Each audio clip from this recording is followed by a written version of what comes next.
What up, guys, and welcome to another episode of Unplugged Podcast. Thank you again for catching this latest episode of Unplugged. But before we start this episode, it's time to pay some bills. And today's episode is brought to you by Popple. This tiny sticker is all you need to transfer all your data from your phone or your keychain or even bracelets. Popple is the latest technology in digital business cards. And before this tiny sticker, I've been using business cards. And what's the problem with business cards? One, it wastes lots of paper.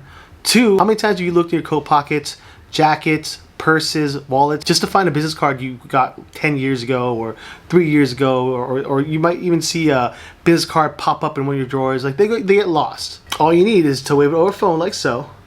The Popple app appears, click on it, and it takes you right to your Popple profile. And all my social media, all my videos, my podcasts are all in one page for guests and clients to find. It's pretty awesome. And after starting with Popple, I'm not going back. It's the easiest way to connect people with just your phone. All the information you choose to share goes straight to their phone. It comes in a sticker form like this. You can put it back in your phone. Also comes in a keychain as well as a bracelet. And you can even choose to have a personal or a business one. Pretty cool, right? And guess what? If you're interested in getting your own Popple, go on the Popple website. I'll put the link down below and just type in Katar Marcus and you'll get 20% off on all your Popple purchases. So that means the keychain, the bracelet, and another cool thing, they do personalized stickers. I do have some merchandise coming and I got a sticker with my actual logo on it. Business cards are kind of phasing out and everyone's going on social media now. So everyone wants to know where my Instagram is, my Facebook, my YouTube, my SoundCloud. It's all here on Popple. So once again, if you want to get your own Popple sticker or Popple keychain, go onto the Popple website. Under discounts, type in Katar Marcus, and you get 20% off on all your purchases. So yeah, I just want to share this awesome sticker that's going to help you immensely share all your social media and all your contact information. So thank you so much, Popple. I look forward to using you more in the future. But until then, guys, enjoy the podcast, and I'll see you guys next one. Peace. What is up, guys? Welcome to another episode of Unplugged Podcast. Today, I have a blast from the past. An old friend of mine, my Zombro, Eric, is with me today. What up, Eric? How are you? What's up, guys? How you guys doing? Welcome to the show, man. Now, you don't know this by because in this video frame, you only see Eric's shoulders and his face, but he is. I think you are the tallest person I know, hands down. How tall are you again?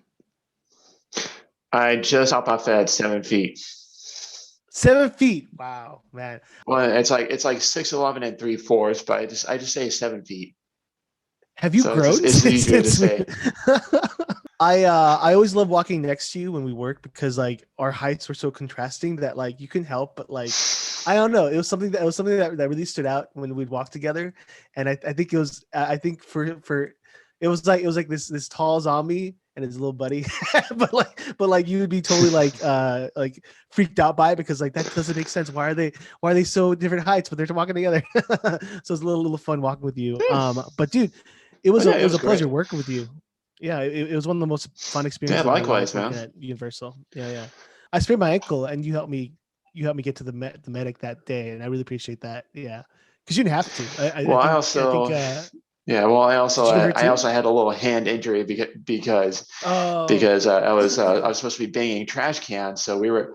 So yeah, I mean, I was helping you, but at the same time, you know, I also had to go because I was banging those trash cans, and after a while, they became really sharp, and I got my thumb. I remember that. It wasn't bad, but it was bad enough. Yeah. War stories, man.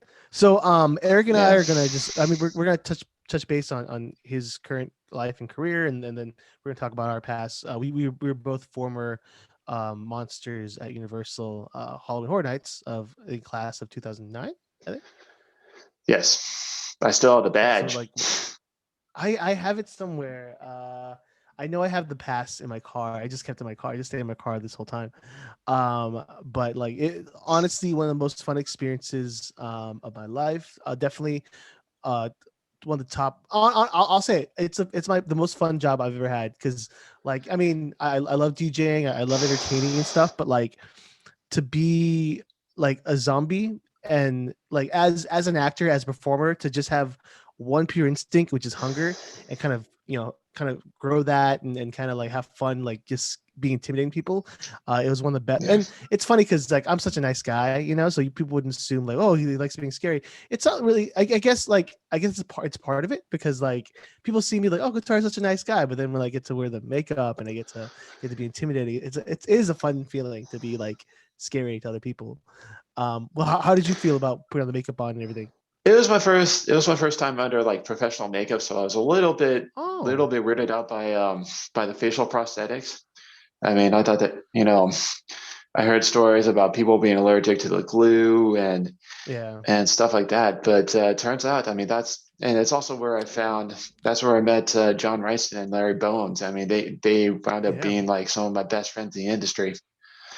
But yeah, it was fun, and the prosthetics that they gave me, it felt like it was my own skin.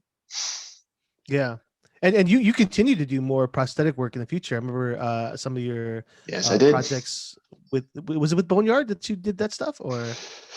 I started with, if I were to really think about it, I would shift between Immortal Mask and RBFX and Boneyard Effects. But I Yeah, started with I'd Immortal always Mask see first. you.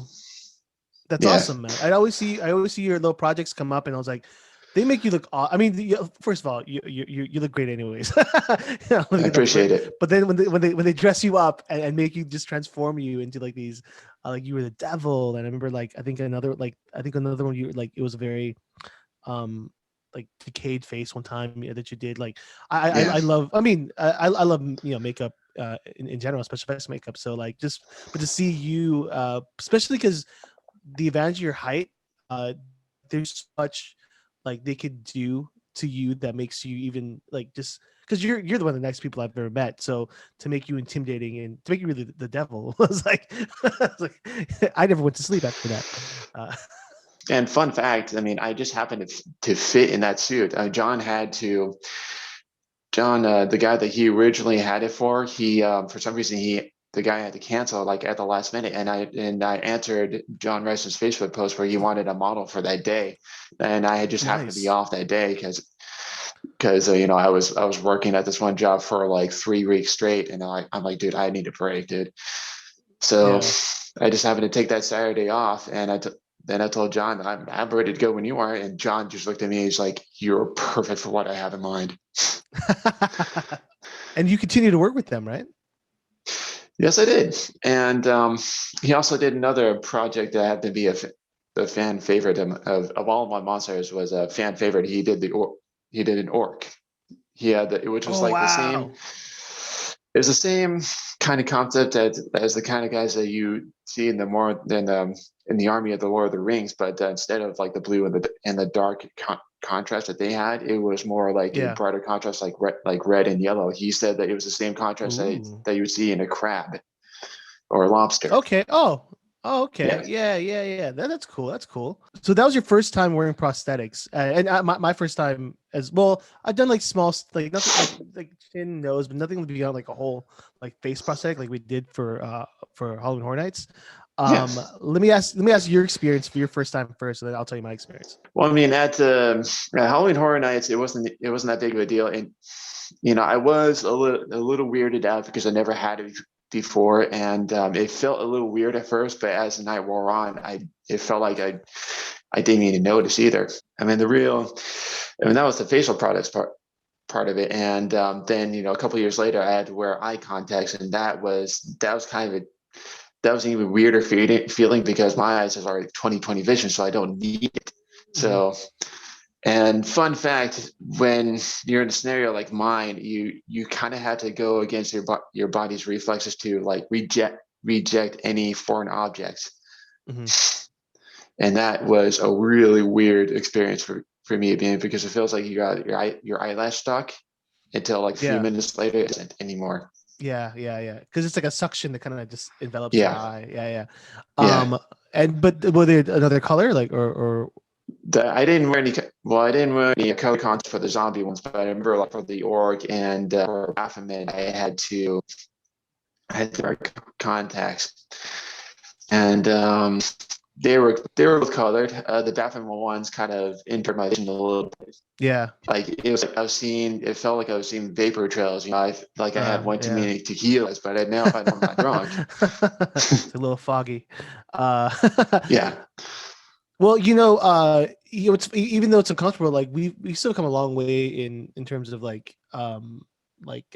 contact lenses, because they're not plastic. I mean, Yeah. they're lighter, but before but there's time when it was like glass and like hard plastic.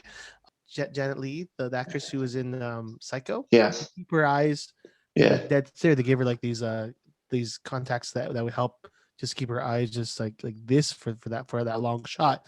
But from what I remember of those stories, like it was painful because it was like imagine putting your palm in your eye for like an entire scene. That's what it felt like. Yeah, I remember hearing so many stories about actors and actresses like almost losing their vision because the contacts were so bad. But luckily for me, like the contacts that I still have to this day, they're due to what they're made of. They're still very very comfortable around the eyes. Yeah, when I was a kid and I got my first, because I been wearing glasses since I was a kid. I really wanted to get contacts because back then like glasses weren't cool, so I really wanted contacts, and I would like force. It was like a good like 2 hours of me just like getting used to it, trying to force myself to like poke my eye. So like, which in hindsight pretty dangerous. It's actually why I don't wear contacts anymore because one time I wore contacts too much where it basically like caused like scratching on my cornea, and the doctor's like, you need to take a break from contacts, and I haven't gone back since because like you only have two eyes. So I was like, I don't want to risk harming my eyes more. But there's safe ways to put contacts in. I think I wasn't being responsible enough, and like I was just being a dumb kid. But when the first time, so for me, the first time when I wore the prosthetics, it was well, because when they ask you like, have you worn prosthetics? Have any allergies? Like, no, I never know. But are you willing to? Yeah, that's cool. Like, I like Thriller. Fucking, I love Thriller. Like the whole. They did the same. Did they do the glue test on you? No, I didn't get a test. They just said first day, come here, strap me in, and put everything on, and like nothing happened. I didn't have an allergic reaction or anything. Yeah, see, I mean, the people at Universal Studios, they did that because they had to. I mean, they were in the rush where there were like literally 1,000 actors and actresses that are ready to go. So it's a big production. So yeah, it's a very big production for those who haven't been to Universal Studios. But usually the artists like when they go to the conventions and stuff before, if it's like an artist I haven't worked with yet, they do a glue test where they'll put like 4 different types of glue on my skin and let me wait a while. So if I have any reaction at all, they'll know not to use that glue. That's good. Yeah. Yes. I felt not. I didn't feel rushed into it. I just like it was a really fun experience. It was like I really enjoyed the process of like checking in, getting your wardrobe, and then like the assembly line. It was really fun to me. But the thing about the prosthetic on your face, it's the first like 20 minutes is very uncomfortable because it feels like it's a slimy, imagine someone's slimy hand on your face for 20 minutes. When the dry skin, I mean, when the mask dries up on your skin, it practically feels like it's part of your skin. It just you can't feel it because of the prosthetic, but like the way it moves, it feels it matches your muscle tone. So, which I thought was really cool, and I appreciated it. But that first 20 minutes, and depending on the makeup artist, some of them would like warm the mask up and warm the adhesive first and then apply it. When someone just do it cold, do you prefer cold prosthetic or do you prefer warm prosthetic? I really don't have any preferences either way, especially when I know like over time it's gonna end up with the same result. Yeah. I think one thing that I always had to get used to at first is when they use the air paint guns, and they had to shoot it up your nose, and I don't know what happens, but every time they shoot it up my nose, like my gag reflexes had like just involuntary spasms. Yeah. It probably just hits like a nerve or like a nose hair that just triggers you. Yeah. I automatically have to gulp something. Like feels like I'm gulping down water, but I'm not.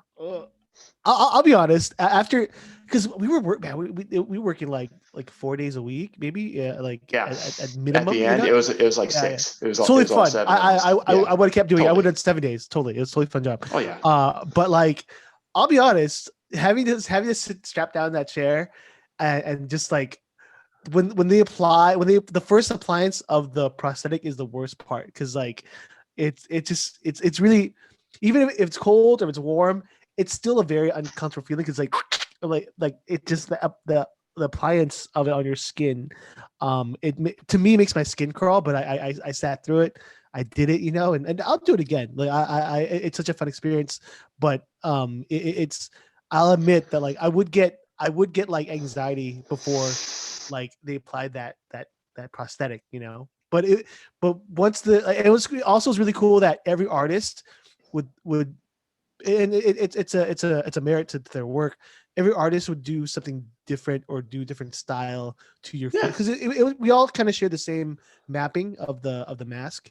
And then like different artists would be like, oh, I'm gonna give you like more blood, or I'm gonna make you a toxic version, so it was really cool to see what they created, and it was different every day. Yeah. Oh yeah, definitely. It was I mean, same, say I'm working with John or Larry, they never did the same thing Yeah, twice. yeah. So that's a good attribute to the character too, where they're not doing the same thing, because you'll get bored of it after a while. Yeah.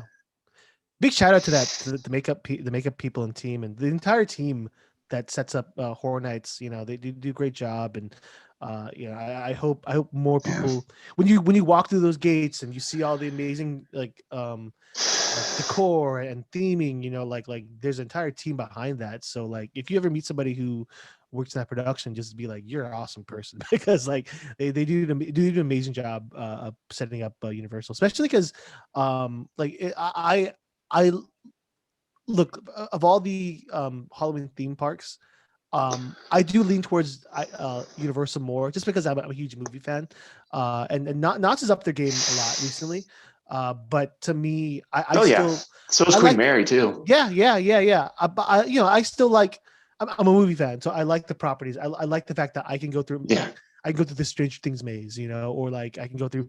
I remember they did American Werewolf in London, which is one of my favorite movies, and then there's like a touchstone of Oh, special mine effects too is makeup. great, Yeah, huh? yeah.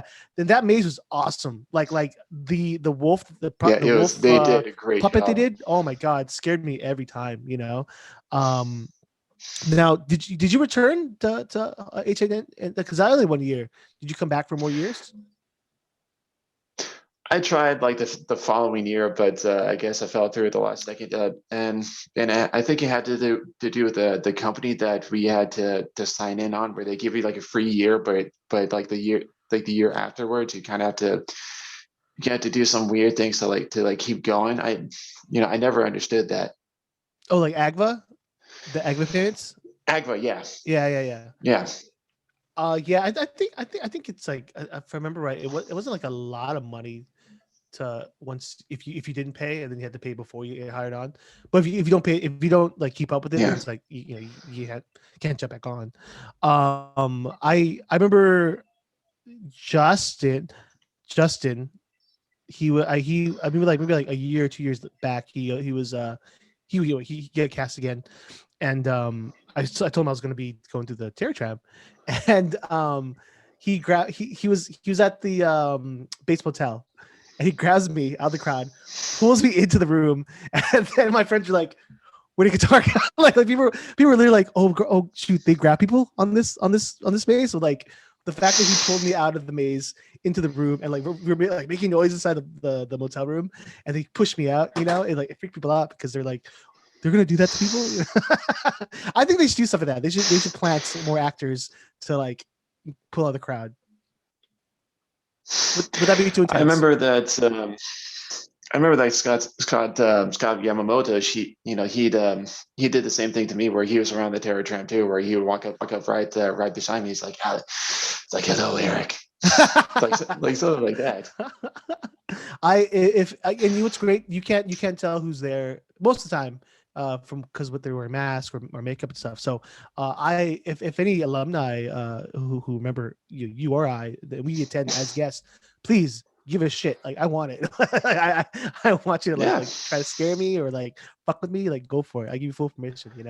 It just helps the illusion I of mean, the fantasy. yeah, especially like, I mean, for me, a little tidbit of information. A lot of scare actors kind of stay away from guys my size because they think that they can't get they can't get bigger Yeah, boys. yeah. You'd be surprised if you No, actually yeah. go for the bigger boys. And a lot of my tall friends are saying like, dude, I like nobody like tries to scare me for some reason. Like, and I'm just telling you right now. I'm telling you this to tell you right now. If you're a scare actor, if you want to be a scare actor, and you're facing up against like a big boy or like basketball type or wrestler type, go after them.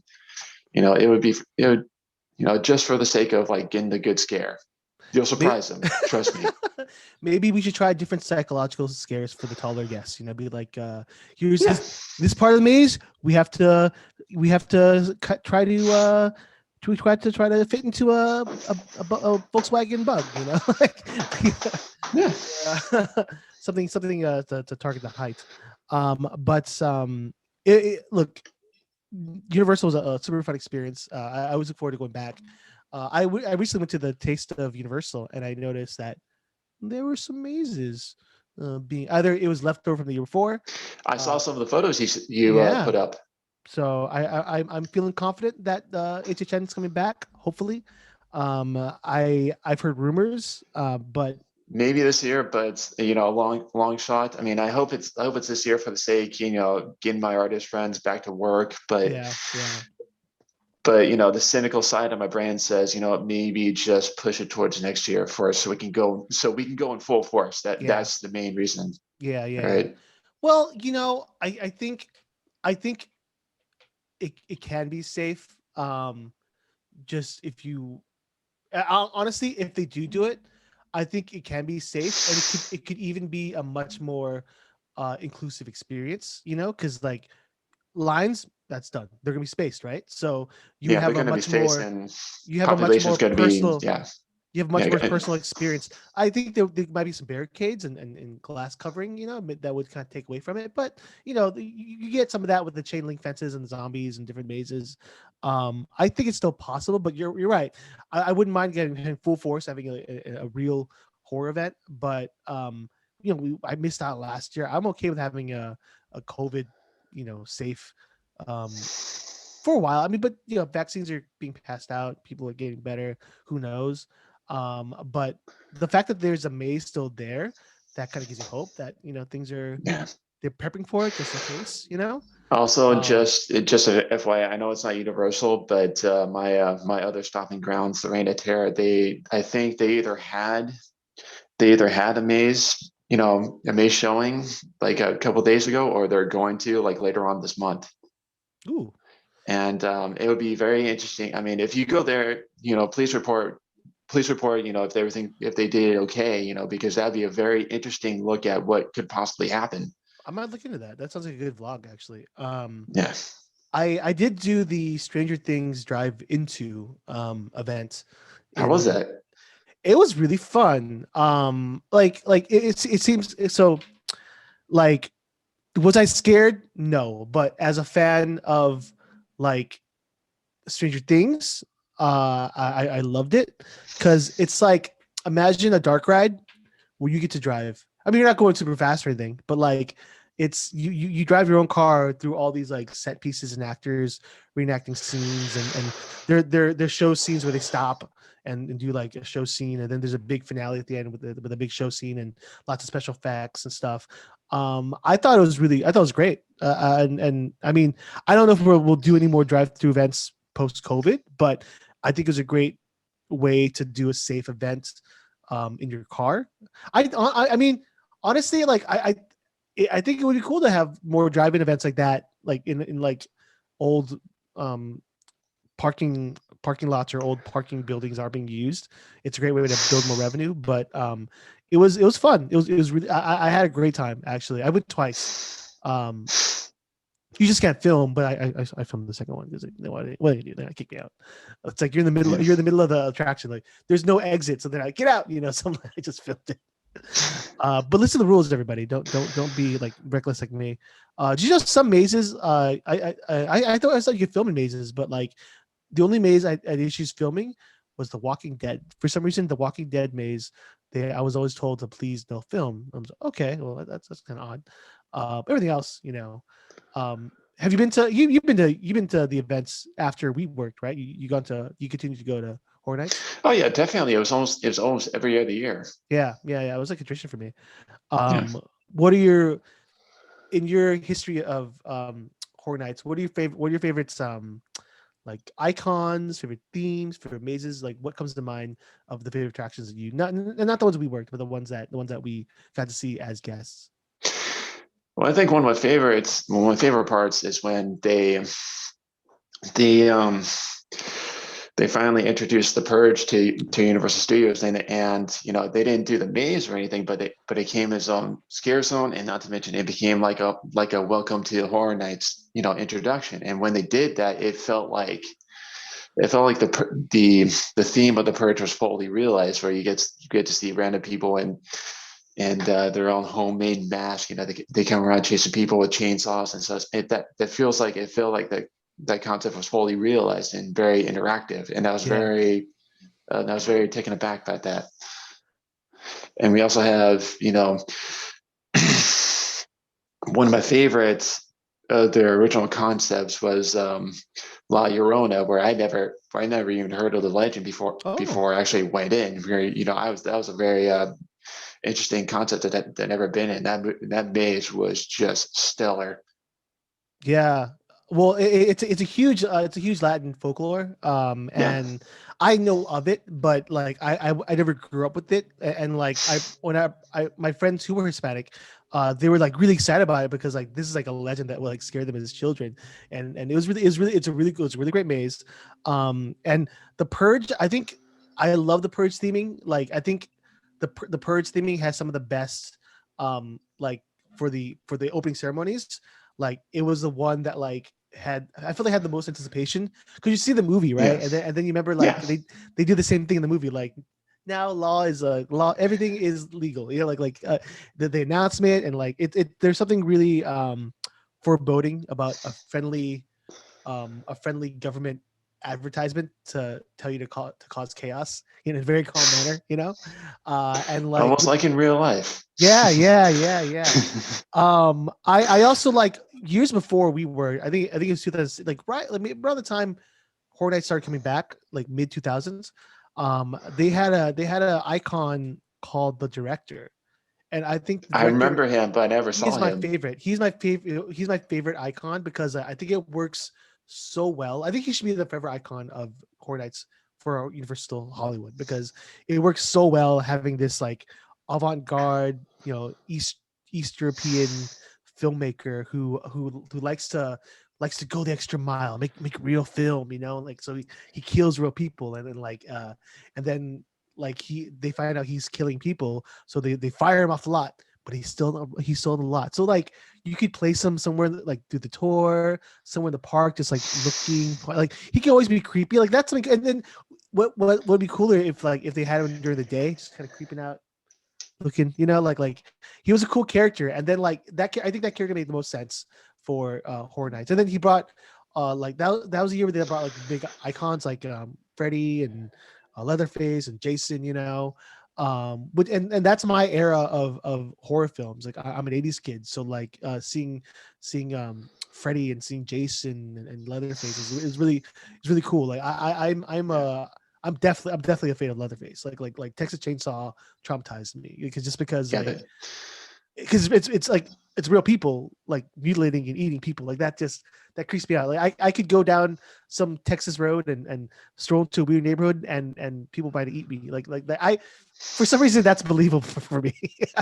like that's more logical than other monsters. Yeah. So I get what you're saying, but for me it was always Michael Myers. I mean, where yeah, people, the people, that's scary, and don't get me wrong, I'm not taking away from that, but it was just something about Michael Myers and just his statuesque figure and his lifeless stare that creeps me out. Where you're trying to make, like if I ever to see him standing right by the house, just standing there, I'd probably call the cops. I remember. I don't know what year it was, but one year I think maybe it was 2 years ago. But they took things from every Halloween film, even like two, no, even Yeah, three, with like yeah. the rotting pumpkins and stuff. But like there was a scene where Michael came out, and then the doctor had to shoot him with the gun, and like it was like I was like, oh, like that's what I love about Universal Horror Nights, is like you get to like kind of reenact the movie and be like in the scene, like that was, it's like, the the Ghostbuster maze. Oh my god, Yes. The Stay that Puft Marshmallow Man. That was a oh cool my shot right there. god, they need to keep that every year. That is like, I mean, it wasn't like scary. It had like jump scares and stuff, but like it was Yeah. like, I think there's room for like a fun maze that is both like jump scares but also just fun. I would love to Starship see Troopers more. would be a good one. Yeah, or like more like horror comedies, like a Shaun of the Dead, Yeah. or like I know they had This Is the End one year, but I don't remember that one. I'm pretty sure I attended that year. I didn't go to that one. I mean, it didn't really appeal to me, and not to mention by the time we were done with the mazes that we wanted to go to, Yeah, it was already time to go. because the movie's hilarious. And like Yeah. I Yeah, wanted the movie's great. I never saw, I don't remember the maze. I went that year, but like maybe I missed it.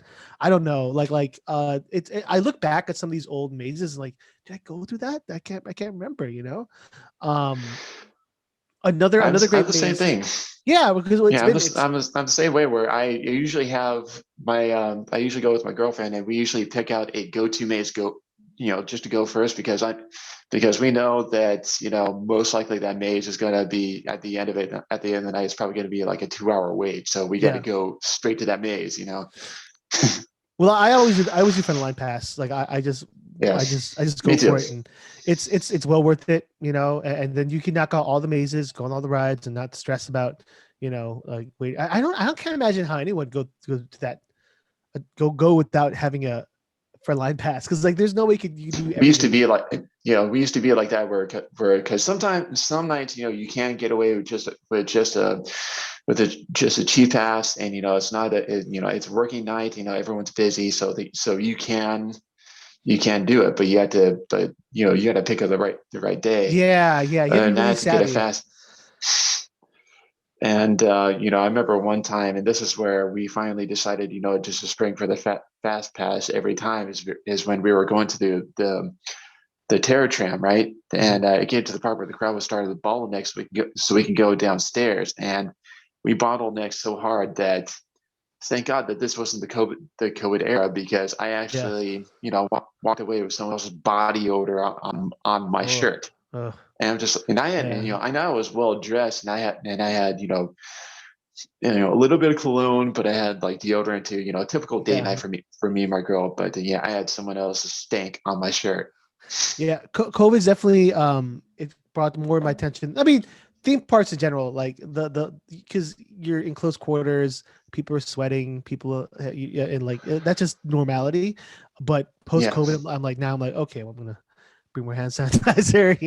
It just makes you a little more worried. But yeah, like from my experiences at theme parks are the only place I see that are really go the extra mile. Like you could have like, we have rules, mask, social distance, and all this stuff, but like theme parks are the only ones enforcing it, and really like taking care of it. Because I did weddings in hotels, and they're all like, oh yeah, make sure mask up and all this stuff, but they don't care. People are spending like thousands and thousands of dollars on their special day. They're not gonna get on their case about wearing masks. But a theme yeah. park, like I worked in Knott's. I've been down to Disney. I went to Universal. Everyone's doing their part to make sure that everybody's safe. Like if you're gonna cause that, if you're gonna be cause a scene, and be like, I don't want to wear a mask and all this stuff, you're out. Like they'll like, okay, you're done. Get out of here. Oh yeah, So if we were to, if my if the places I work, had that very same attitude, I can imagine that the major theme parks and the go-to places, in the United States, they have to really Yeah. clamp down on Yeah. that.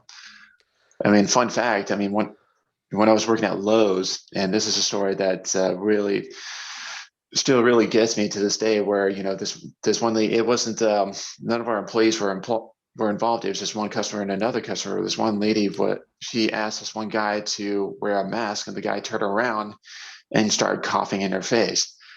Fuck you. And the guy, man. Jeez. and that was the same reaction I had. And I turned and fun little tidbit: that guy got punched right in the face by the girl's husband. So That's right. there you go. Because technically that's assault. That's assault. It is, but yeah. At the same time, what the guy did was provocation too. Yeah, and, that was assault, and what he did was battery. So it's all hand in hand. I had a long talk about it with my friend. Yeah. Yeah, my father. I told my father the same story, and he had his reservations about how to handle it. But when I told him the story, he understands that when someone does that to you, you have your rights to deck him right in the face. And he asked me, did the guy get punched in the face? And I said, yeah. He said, good.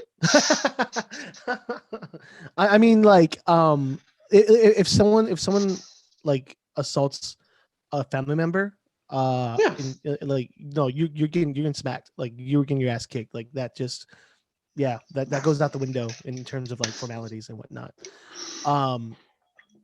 Now back, let me try to think of other mazes I loved. I remember they did Alien vs Predator, which I thought like, the movies haven't been that great, but I love like the comic books. I love the games. Maze was a surprise, man. Yeah, I was completely I was like, holy shit, these aliens are great. The Predators are great. Like I was because like it's a sci-fi film. I don't consider like Predator like in the horror genre. Like I would say like more action sci-fi thriller. But there's horror elements. There are horror elements in the original Predator. But the Alien vs Predator movies, they're more sci-fi.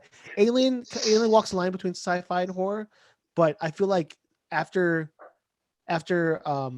Aliens, like the sequels continually have always been kind of more action sci-fi based, whereas the original Alien was kind of a sci-fi horror. Because like the slogan was like, no one can hear you scream in space, right? That was like the thing about Alien. But like they did a great job in that maze. Those are my favorite mazes as well. Oh yeah, they knocked it out. And me and my girl kind of went in because we went in because we went to like our two go-to mazes at that night, and we just happened to be down there where that maze was being was made. So we figured that while we're down there, we might as well go check it out. We weren't expecting anything. Our expectations kind of low. Yeah. But then again, we walked away. It was like that had to be one of the best mazes that we ever been to. Yeah. Because fun fact, Universal has done almost every type of maze, but the aliens, like alien type mazes, they really kind of like stay away from you. You notice that? Yeah, they're not really. They don't do a lot of sci-fi themed mazes. Yeah. Maybe like post-apocalyptic, but not like sci-fi. Yeah. And like the sci-fi horror genre is very thin line, because I feel like most sci-fi horror is still mainly sci-fi, like with like horror elements. There's very little sci-fi films be like, that is a horror movie, like. Yeah. But yeah, and what else? Oh, I also like when I also love when they did I think it was the first year that Walking Dead became prevalent within Hollywood Horror Nights. And I think it was during Terminus, and you had to like make this big walk to Terminus. That was cool. Like that, the walk felt like the show. Like I felt like I was walking to Terminus. I had to go through all these zombies, and there was the mini walkthrough maze before you turn into the town square. I love the fact they opened up the back area, like that. They gave them so much more space for more mazes. It gave them more space to do like food and stuff, and like you get to walk down those sets, I love. It's a long walk. I mean, it's a long walk, but it's a fun experience during that walk, I think. Yeah, that was a great experience. The couple experiences that, well, a question I have have a question for you. What is the experience that you wish that they would bring back? Because for me it was two. One of them was Slaughter World, and the other one is Oh, I never the saw Tram. Slaughter World. Slaughter Do you World know? was I Slaughter saw World's great though. Slaughter. No, I saw Slaughter World. That was fun. Yeah, it was like Yeah, a bloody parody of yeah, Waterworld. Yeah, that yeah. was really good. They go full adult in that one. Oh man, I don't know. So Terra Tram, I love Terra Tram. That's our home. Fucking shout out Yeah. to Log Bunny. Um, Yep. And Frank I, Stites too. I still look. Yes, Frank Stites. I love Town Store Frank Stites. But like I think so. I think when they do the Terror Tram, I think it might be because maybe they're filming something in that area and they can't clear it up for the Horror Nights. But the footage I've seen recently, they cleared space, like that walkthrough space is all clear now. So maybe they'll do it this year. I don't know, but the Terror Tram is one of the most unique things that Hollywood has to offer, because that's the one thing that Orlando doesn't have, and I think that's one. And like, there's some years that it was kind of a miss, but like the those first years when you get to walk, the sets, it was pretty big. And like before, it was a longer trail. Like you have to go through the hill area where Frank Stites crashed, and back down Yeah. to the Psycho House, and then to the what's it called, the World set. Yeah. But Yeah, the Psycho House. That's where we were. Yeah, Psycho, we're at that corner. I mean, it was either Yeah. Psycho House or War of the Worlds. Yeah, I only went. I think the first night I was there, that was the first night that was topside, where I was right below the flaming, the flamethrowers, the chainsaw guys, Yeah, that walk around. yeah. That was the first night I was actually topside. The rest of the month I was down with you guys. Oh, so you were swinging, huh? You weren't permanently at Cherry Tram till later. Yeah. Oh, cool. The church, was a fun thing that a fun tradition that we all did at the end of the night. And like we would even do it if we're off the clock, we would still stay for it. When we did the zombie wall, right before the War of the Worlds set. There's a corner you turn after the Psycho House, and then people. And what was funny was like the security guards started getting in on it, so they would hold the line of people. Well, because we were all set in place, and we were all like looking like we were eating things, and then like as soon as someone turned the corner, we all got up at once, and like stared at everybody and rushed them. And then I remember so like one time we got them so bad, we're like a wave of a large group, they filled the entire space, but like a wave of them just like pushed back and fell, and we were like, okay, we can't do that anymore. But it was totally fun, man. That was like that I look forward to that with all you guys. Like there's like what, 5 or 6 of us. Yeah.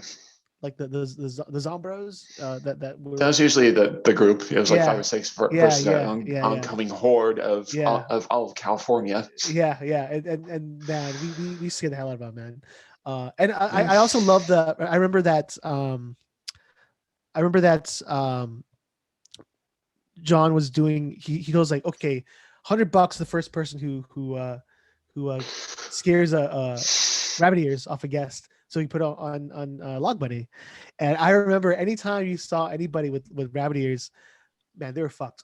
Because like everybody, and I was like, why are they attacking one person? Like we're all just like trying to get those. I got so close. I got so close sometimes. I think Scott got somebody, right? Scott scared one off one person. Scott might. I mean, we can ask him that later, but I'm pretty sure he might have got someone that had the ears. Yeah, I think he won the $100 one time. That's fun. Like those are. I wish we had more challenges like that. Just because it inspires you to want to be a better scare actor. Are there any moments that you remember like really scaring somebody? Oh yeah, one of my top scares was when I was right by the Psycho House, and I was under the army camouflage paint. Oh yeah, and little side bit, guys, if you're gonna bring your girls to Terror Tram, don't be a douche, because what happened was I recently scared this one group of people, right? So and I noticed that there was a space between, but I noticed that there was like this young couple, guy girl, probably 23 at best. So I realized I had some time, so I realized I had some time to get, to go back in the bushes to get ready. But I think the guy saw me, because as soon as he turned in our direction, he went to go shove his girl like right in my direction. So I do what I do, where I jump out and I scare her. I'm close to like face to face, right? And the guy's laughing. She gets scared. She gets a little intimidated.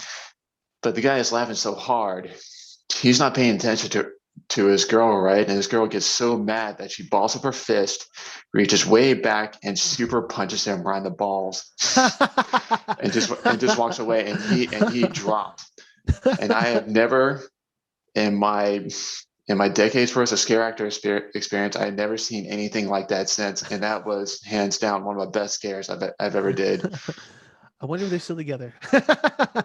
Probably not. She cussed him out like when they walked back. Ruining relationships 1 year at a time. I remember there were times where like you were, because you would like do something on the floor, like you were eating something or you're hiding. I remember there were just times you just stood up and like Yeah. it was just like I mean, because you can tell like from far away. Yeah. Yeah, because people have, there's no set way to scare people. You're different depending on your body. I remember that a couple of our friends that are there in the terror trams, they were contortionists, so they would contort their bodies to where it would look very unnatural, and they would launch themselves at people, and that's how they would scare people. Yeah. If you were someone my size, there are a couple methods, the one you were just describing, where all you have to do is just stand there statuesque, like I just call it the Michael Myers pose. Yeah. When someone gets near me, and that's it. I remember I got really good, so I would like I would put more gravel on the floor, and I got really good at sliding across the gravel with my shoes. Yeah. To the point where my shoes were they ran out of sole, because the soles were like super thin because I was rolling on the gravel so much, And one time I tripped, and I can't remember who did it, but I tripped. I fell. I think it was Matt. I fell in front of Matt. He grabs me. Then he's like spins me like he does like a fastball special, and he tosses me into the ground. And it was like, oh, that's pretty cool. Like we took advantage of an accident and like made it work, Yeah. Good times, man. Like I miss. They were great times, man. Yeah. I want to go. I mean, if I didn't have the thing was right when I started DJing, I could no longer go weekends and work Universal. Like my days were up, so it's like I had to, because I want to go back. I want to audition. Like the second year I didn't get called back, but the third year I was gonna go audition again, and then I couldn't because I'm working now. So big boy. I would love to go back. I'd love to go back. Like it's one of those things where like scare like people don't understand, like scare acting is like probably, to me, it was like the purest form of acting, because I could like just dig into one method, which is like hunger, and like you get to think like, what does an animal do, like how would you react to like when you see people, like, and those are things you rarely could do as an actor. Like you never get to be like I mean I did a lot of musicals, so I never got to be like animalistic kind of things, so I really enjoyed that. I really enjoyed the menacing nature of how you would perform when you were as an actor, a scare actor. Yeah. I guess I feel the same way. I mean, looking back, I mean, this is talking to someone who's who was at that time a theater actor. Then I jumped into film, like most people who wanted to, and looking back, that was probably one of the best acting experiences. Yeah, because it's simple, but it's so fun, Yeah. And like I said, people have, depending on their body tattoo, people have different approaches of like how to intimidate people. I remember Katrina. Remember Katrina? Katrina, a little person. Yeah. No. Yeah. She's yeah. Yeah, she would be in a bus dressed as a Chucky doll, and Yeah. her movement would be very robotic, just like Chucky was. And all of a sudden, she'll just launch herself and like reach out the Yeah. window. And that's how she would get, get most of her scares. I remember Eli Roth, director of Hostel. He made a point to be like, that Chucky scared the hell. He fucking should have hired her for some work. It's like she scared the hell out of him. I remember reading the article. You know, that was really cool. It was always cool when like I remember. Do you remember when Elizabeth Taylor came with Michael Jackson's kids? Yeah, I remember the whole crowd. We couldn't scare them. Yeah, we couldn't scare them because we couldn't get them. And it's like, well, because she could have died. I get that. And I get the, some people just don't want, they want to go on set and, they don't want to get scared. But at the same time, it fits that role where if you don't want to get scared, then don't show up. Well, I think I hope like the kids have to go through the maze without her, because it was because like look, we don't want to scare to death an American icon, like imagine if you're the scare actor that killed Elizabeth Taylor. You can't live that down, man. But I remember it was really funny because she came by and she was like, hi. She was like waving, shaking hands with people. It was like it wasn't like a scary experience. It was like a backstage experience. Like she was going backstage to Hamilton or something. She was just, good job, It was really fun though. Thank you so much for catching this episode of Unplugged. Don't forget you can catch Unplugged both on Amazon Music, Apple Podcasts, Spotify, Pandora, or anywhere podcasts are found. And as always, you can follow me at The Amazing Katar on Instagram, as well as the other links to my socials down below. Please like, comment, and subscribe. Thank you again for watching. Be safe, be kind, be you, and we'll see you guys in the next one. Peace.